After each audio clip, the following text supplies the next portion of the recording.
ఓం సమర్థ సద్గురు సాయినాథ్ మహారాజ్కి జై. ఓం సాయిరామ్. మన బాబా కుటుంబ సభ్యులందరికీ నమస్తే అండి. మీ అందరిపైన షిరిడి సాయినాథ్ ఆశీస్సులు ఉండాలని, మీరు ఎప్పుడూ క్షేమంగా ఉండాలని మనస్ఫూర్తిగా కోరుకుంటున్నాను. ఫ్రెండ్స్, మీకు ఎటువంటి సమస్యలు కష్టాలు ఉన్నా సరే ఒక్కసారి గురువుగారిని కాంటాక్ట్ అవ్వండి. శ్రీ వారాహిదేవి జ్యోతిష్యాలయం, నెంబర్ 1 వశీకరణ స్పెషలిస్ట్ పండిత్ పవన్ నంబూదిరి గారు. ఫోన్ నెంబర్ వచ్చేసి 9043637512. మీ సమస్య ఏదైనా సరే, విద్య, ఉద్యోగం, వ్యాపారం, పెళ్లి, భార్యాభర్తల మధ్య గొడవలు, అత్తాకోడళ్ళ మధ్య గొడవలు, ప్రేమించి మోసపోవటం, ఇలా ఎటువంటి సమస్యలు ఉన్నా సరే ఆ సమస్యలకు తగిన పూజలు చేసి గురువుగారు 24 గంటల్లో పరిష్కారం చూపిస్తారండి. ఈ గురువుగారికి చూపించుకున్న వారికి ఎంతో మందికి మంచి జరిగింది ఫ్రెండ్స్. కాబట్టి ఒక్కసారి నమ్మకంతో గురువుగారిని కాంటాక్ట్ అవ్వండి.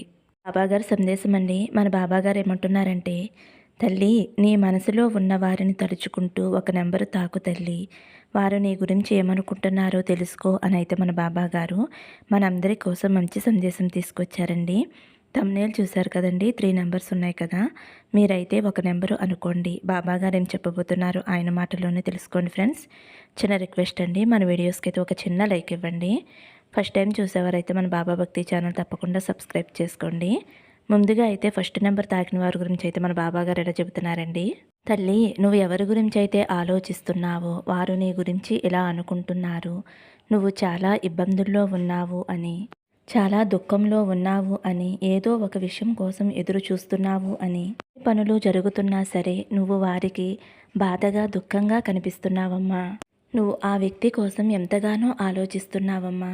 నీకు అన్నీ ఉన్నాయి, కానీ నువ్వు ఏమాత్రమూ కూడా సంతోషంగా లేవు. ఎవరి కోసమైతే ఎదురు చూస్తున్నావో, అంటే గర్ల్ ఫ్రెండ్ కావచ్చు, బాయ్ ఫ్రెండ్ కావచ్చు, లేదంటే భార్యాభర్తలు కావచ్చు, మీ ఇద్దరి మధ్య దూరం అనేది ఏర్పడింది కదమ్మా. నువ్వు ఇష్టపడిన ఆ వ్యక్తి ఏమి ఆలోచిస్తున్నాడు అంటే, నీ మీద ఆ వ్యక్తికి చాలా ప్రేమ ఉంది. మీ ఇద్దరి మధ్య ఒక గొడవ అనేది జరగటం వలన మీ ఇద్దరి మధ్య దూరం అనేది ఏర్పడింది. మళ్ళీ తిరిగి ఒక కొత్త జీవితం ప్రారంభించాలి అని వారు అనుకుంటున్నారు. నువ్వు కోరుకుంటున్నావు కదమ్మా, నువ్వు ఇష్టపడిన వ్యక్తి తిరిగి నీ జీవితంలోకి రావాలి అని, ఒక కొత్త ప్రారంభం జరగాలి అని అనుకుంటున్నావు. ఇప్పుడు నీకే తెలుస్తుంది, నీ జీవితంలో అన్నీ ఉన్నాయి. దేనికి కూడా ఎటువంటి లోటు లేదు. అయినా కూడా సంతోషంగా ఉండలేకపోతున్నావు తల్లి. ఎందుకంటే ఆ వ్యక్తిని నువ్వు చాలా చాలా ఇష్టపడుతున్నావు. నువ్వు ఆ వ్యక్తిని తప్ప మరొక ఎవరిని కూడా ఊహించుకోలేకపోతున్నావు. ఎవరినైనా స్వచ్ఛమైన ప్రేమతో ప్రేమించినప్పుడు నీ ఎదురుగుండా అధిక సంపద పెట్టినా, ఎంత బంగారం పెట్టినా అవేమీ కూడా నీకు సంతోషాన్ని ఇవ్వటం లేదమ్మా. ఇవ్వవు కూడా. ఎందుకంటే నువ్వు ఇష్టపడిన వ్యక్తి నీ కళ్ళ ముందుకు వస్తే ఆ సంతోషానికి మించిన ఆనందం నీకు దేనిలోనూ దొరకటం లేదు. అంటే ఆ వ్యక్తిని నువ్వు అంతలా ఇష్టపడ్డావమ్మా. ఆ వ్యక్తే ప్రాణంగా భావించావు. ఆ వ్యక్తి రాక కోసం ఎంతగానో ఎదురు చూస్తున్నావు. నీకు ఏమీ అవసరం లేదు. డబ్బు, ఆస్తులు, పరపతులు ఇవేమీ నువ్వు కోరుకోవటం లేదు కదమ్మా. కేవలం నువ్వు ఇష్టపడిన వ్యక్తిని మాత్రమే కోరుకుంటున్నావు. నీ కోరికలో నిజాయితీ ఉంది తల్లి. నువ్వు కోరుకున్న వ్యక్తిలో మంచి మార్పు వచ్చి తప్పకుండా నిన్ను వెతుక్కుంటూ నీ వద్దకు వస్తాడు తల్లి. నీకు కావలసిందల్లా సహనం, ఓర్పుగా ఉండమ్మా. నీకు నచ్చిన వ్యక్తితోటి నువ్వు సంతోషంగా ఉంటావు అని అయితే మన బాబాగారు 1వ నెంబరు తాకిన వారి గురించి అయితే ఇలా చెబుతున్నారండి. ఇప్పుడు 2వ నెంబరు తాకిన నా బిడ్డ ఎవరైతే ఉన్నారో, తల్లి, నువ్వు ఇప్పుడు చాలా స్ట్రగుల్లో ఉన్నావమ్మా. చాలా సంఘర్షణలో ఉన్నావు. జీవితాన్ని బ్యాలెన్స్ చేస్తూ ఉన్నావు. ఇప్పుడు నువ్వు ఏదైతే పని చేస్తున్నావో అది సరిగ్గా లేదు. నీవు ఏదో ఒక పని సాధించాలి అని దాని మీద నువ్వు ఇన్వెస్ట్ చేస్తున్నావు. బోలెడన్ని డబ్బులు ఖర్చు పెట్టావు. పనులు ప్రారంభించాలి, కానీ అందులో అడ్డంకులు వస్తున్నాయి. నువ్వు ఎన్నో ప్రయత్నాలు చేస్తున్నావమ్మా. ఆ పనిని నీ కంట్రోల్లోకి తెచ్చుకోవాలి అని చాలా చాలా కష్టపడుతున్నావు. వ్యక్తికి అనిపిస్తుందమ్మా, నువ్వు చాలా చాలా మంచి విషయాలు నీ కంట్రోల్లో ఉంచుకున్నావు అని, ఏదో బ్యాలెన్స్ చేయటానికి చూస్తున్నావు అని, కుటుంబాన్ని బాగా చూసుకుంటున్నావు అని, చాలా మంచి మనసు ఉన్న వ్యక్తివి అని, నువ్వు ఎప్పుడూ ఎవరికీ కూడా ఎటువంటి చెడు చేయవు అని, ఆ వ్యక్తికి నీలోని ప్రతి లక్షణము కూడా చాలా చాలా అంటే ఇష్టంగా ఉన్నారమ్మా. మనసుతోటి కనెక్ట్ అయిన వ్యక్తులు అందరూ కూడా నిన్ను ఇష్టపడుతూ ఉంటారు. ప్రతి ఒక్కరి కోసం మనసుతోనే ప్రతి పని చేస్తూ ఉంటావమ్మా. ప్రతి ఒక్కరి మీద కూడా జాలిని చూపిస్తూ ఉంటావు. ఎవరైనా ఏదైనా చిన్న వస్తువు అడిగినా సరే నీ దగ్గర ఉన్నదంతా కూడా ఇచ్చేస్తూ ఉంటావు. ఆ వస్తువు నీకు అవసరం ఉన్నా సరే, ఆ విషయాన్ని నువ్వు ఆలోచించకుండా, నువ్వు నా దగ్గర లేకపోతే ఏమవుతుంది అని నువ్వు అస్సలు అనుకోవు తల్లి. నువ్వంటే ఆ వ్యక్తికి అంత బలమాని ప్రేమమ్మా. అందుకే నిన్ను ఎంతగానో అభిమానిస్తున్నాడు. ఇప్పుడు నువ్వు చాలా ఇబ్బందుల్లో ఉన్నావు. ఎలాగైనా నీకు సహాయంగా తోడుగా నిలబడాలి అని ఆ వ్యక్తి ఎంతగానో ఆలోచిస్తున్నారు తల్లి. నువ్వు ఈ సమయంలో అయితే ఏదో ఒక విషయంలో చాలా చాలా ఇబ్బంది పడుతూ ఉన్నావమ్మా.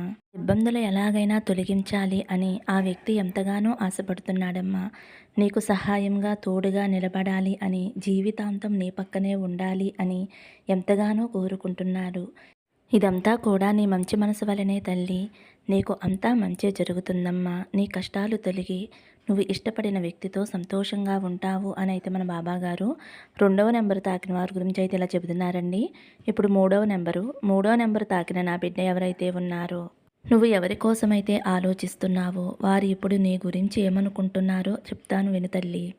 తల్లి, నీకు ఇష్టమైన వ్యక్తి నీ గురించి ఇలా అనుకుంటున్నాడు. నువ్వు చాలా సాఫ్ట్ అని, సింహాన్ని కూడా ఒక స్నేహితుడిగా మార్చగలిగే శక్తి, మంచి మనసు నీకు ఉంది అని అనుకుంటున్నాడు. నువ్వు చాలా కష్టమైన పనులు చేస్తూ ఉంటావు అని అయితే ఆ వ్యక్తి అనుకుంటూ ఉంటున్నారమ్మా. నీ పైన ఈశ్వరుని యొక్క ఆశీర్వాదం ఉంది అని, నువ్వు లైఫ్లో ఏదైతే చెయ్యాలి అని అనుకుంటున్నావో అదైతే చేస్తావు అని, నీ మనసులో చాలా ప్రేమ ఉంది అని ఆ వ్యక్తికి అయితే అర్థమైంది తల్లి. నువ్వు చూపించే ప్రేమ తల్లి ప్రేమ కంటే విలువైనది అని అయితే ఆ వ్యక్తి భావిస్తున్నారమ్మా. నువ్వు ఎక్కడికి వెళ్ళినా సరే జనం నీకు ఆకర్షితులవుతారమ్మా. నీపై చాలా చాలా ఇష్టాన్ని చూపిస్తారు. ఎందుకంటే ఇదంతా నీ మంచి మనసు, నీ మంచితనం గురించే తల్లి. అందుకే ఆ వ్యక్తి నీ గురించి చాలా ఇష్టపడుతున్నారు. చాలా సంతోషంగా ఉంటున్నారు. నిన్ను చూసి ఆ వ్యక్తి ఒక్కొక్కసారి చాలా ఆశ్చర్యపోతాడమ్మా. నీ పద్ధతి, పడికట్లు, నీ సాఫ్ట్ నేచర్ అంతా కూడా ఆ వ్యక్తి ఇష్టపడుతున్నారు తల్లి. జనాలు పడే కష్టాలను నువ్వు అర్థం చేసుకుంటూ ఉంటావమ్మా. వారి బాధను చూసి నీ మనసుకి చాలా బాధ కలుగుతుంది. నువ్వు ఎవరిని హర్ట్ చేయాలని ఎప్పుడూ కూడా అనుకోవు. నీకు వీలైనంత వరకు ఎదుటివారి బాధ తొలగించాలి అని అనుకుంటావు. ఇటువంటి మంచి స్వభావాలు చూసి నిన్ను ఇష్టపడిన వ్యక్తి నిన్ను ఎంతగానో ఇష్టపడుతున్నారు తల్లి. అతి త్వరగా నిన్ను దగ్గర చేరుకుని నిన్ను వివాహం చేసుకోవాలి అని ఎంతగానో ఆశపడుతున్నారమ్మా. వాళ్ళ పెద్దల్ని కూడా ఒప్పించటానికి ఎంతో ప్రయత్నం చేస్తున్నారు.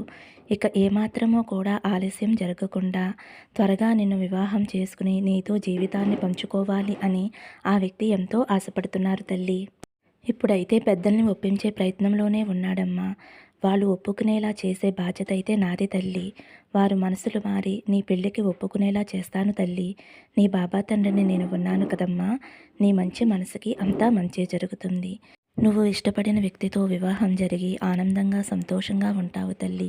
నా ఆశీర్వాదం నీకు ఎప్పుడూ ఉంటుంది అని అయితే మన బాబాగారు మూడవ నెంబర్ తాకిన వారి గురించి అయితే ఇలా చెప్తున్నారండి. ఫ్రెండ్స్, ఈరోజైతే మన బాబాగారు మంచి సందేశం అందించారు కదండి. ఈ సందేశం నచ్చితే ఒక చిన్న లైక్ ఇవ్వండి. సర్వే జన సుఖినో భవంతు. సమస్తం సద్గురు సాయినాథార్పణమస్తు. శుభం భవతు. జై సాయిరామ్.